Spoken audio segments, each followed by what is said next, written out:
But since it seems like we're destined to repeat this whole thing, and we will no doubt be going over the same ground, let me say up front that this bill does not respect the devolved settlement, and that cannot be a basis on which to go forward. I wish to turn here, firstly, to the issue of farming support payments. We had, of course, some discussion of this during the passage of the Farm Payments Bill Act, which was, of course, needed as a result of the government's failure to plan, which is the reason why we find ourselves repeating this failed agriculture bill, I suppose. In any case, questions which were asked during that farm payments legislation were not answered at the time, and I wonder whether the ministerial teams yet had an opportunity to consider them and perhaps now finds itself in a position to answer. So in order to be as helpful as possible, let me refresh the memories of the government front bench on the questions which were asked. And like the debate itself, it might seem a bit like an episode of déjà vu, given that I asked these questions twice and other members also asked them. None of us got an answer, but I am eternally hopeful. Must be my Aussie optimism. Currency fluctuations. Will any drop in the value of sterling see a corresponding uplift in farm payments to take account of the increased cost of the imported products that farmers need, in the event of legislation requiring the Scottish Government to make payments on the basis of existing EU rules? We know the currency's taken a beating as a result of Brexit, just very recently again. Does the government propose to help farmers a little with that and with future fluctuations? Will there be a multi-annual framework for farm support, or will it just be an ad hoc, make-it-up-as-you-go-along nonsense? We were told the details hadn't been worked out. Has there been any thought given to that framework since then? Even the merest idea of how the basic framework of the scheme will look would be a start. When will that be available? When will we hear details of the Shared Prosperity Fund, of how much funding is in that and what conditions might be attached? When will we see the global funding figure and the proportions for Scotland and Wales?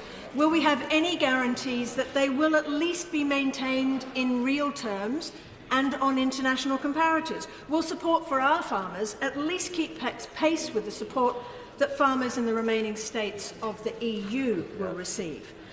Farmers need some idea of the long-term support they're going to receive or not receive so they can plan their businesses.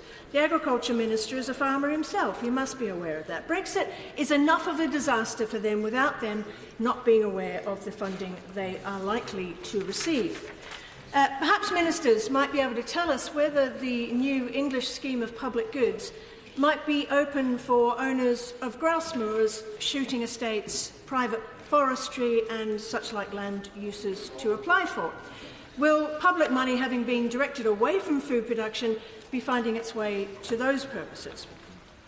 I personally think, and I think a lot of other people feel this too, that the proposed new English system will be storing up long-term problems in your food supply, which will, of course, affect Scotland's production chain. I hope we'll be hearing some answers today when the Minister's at the dispatch box, even if there is a timetable for substantive answers. We have some other concerns as well. The viability of many of our farms rely on getting produce to European markets, and the only word we seem to have had on the future relationship is the Prime Minister's lukewarm hope for a trade deal. We do know there are a couple of deadlines on the horizon in June, financial services and fishing to be decided. We are fairly sure that fishing will be sold out in favour of the City of London getting access to the European markets. But that wrangling and betrayal dance will mean that there is less concentration on agriculture and the movement of goods. Food produced here, to be sure, but also the fertilisers, herbicides, pesticides and other crop products our farmers use, as well as the animal feed that they rely on being imported. That, of course, feeds into the subject matter of Part 2, food security in the supply chain. This legislation will have little point if farmers cannot farm in any case.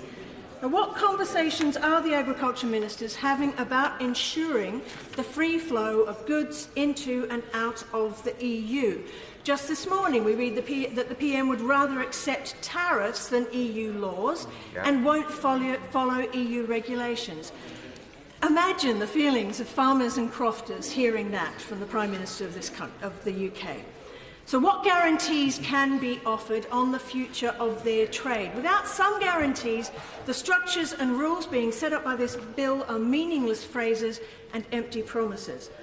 The other deadline in June, of course, is the decision on applying for the extension of the transition period beyond the end of this year. Now, I don't think anyone would be surprised if there is a great deal of hubristic chest-thumping and refusals to extend, but the truth is the farmers will need that extension while the deals to ensure their survival are being hammered out. And in the midst of all that chaos, this bill contains measures which cut into devolution, trampling on devolved competencies like livestock identification and organics. That is not acceptable, and it has to be reversed if the government wants to respect the voices of the Scottish people.